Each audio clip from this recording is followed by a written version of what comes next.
This was a scandal during the Obama USAID era.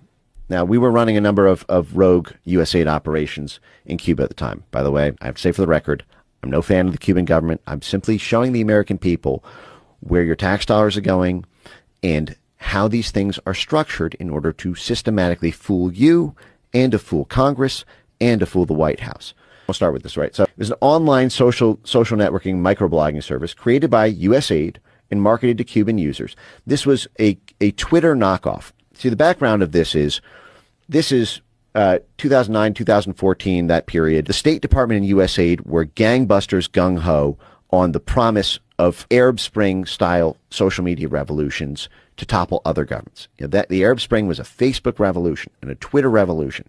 USAID pumped $1.2 billion in, and we sponsored these activist groups and these civil society organizations to learn how to use Facebook, learn how to use Twitter, learn how to use hashtags, learn how to coordinate street protests so that everyone knows where to go, what street to show up on, what kind of slogans to use in order to create the pro-democracy, predicate for it.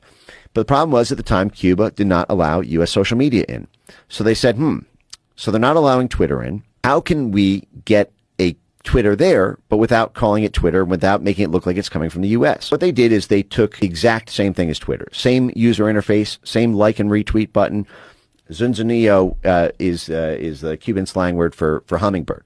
So it means it's bird. It was the Twitter bird, the whole thing. But the whole trick about it was you have to make it look like it's coming from the Cubans if you're going to do this operation. So what you'll see is it began running. So this is 2010. This is right during the Arab Spring. And what you'll see is they took funds, millions of dollars of funds that were concealed as humanitarian funds designated for Pakistan.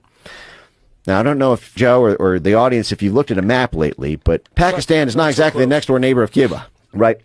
So, and this is the Wikipedia whitewashing, and we can get into the deeper layers of this, but contractors funded by USAID, I should note the main contractor was Creative Associates International, who's a frequent one. It's CAI, not CIA, I promise. So they concealed in the budget from the Senate, from Congress, from the White House National Security Council. They said that these were humanitarian funds for Pakistan. And then they ran that to their contractor, CAI, to, quote, set up a Byzantine system of front companies using Cayman Islands bank accounts and recruiting unsuspecting business executives who would not be told of the company's ties to the U.S. government, according to the AP. Private companies like Creative Associates International designed the network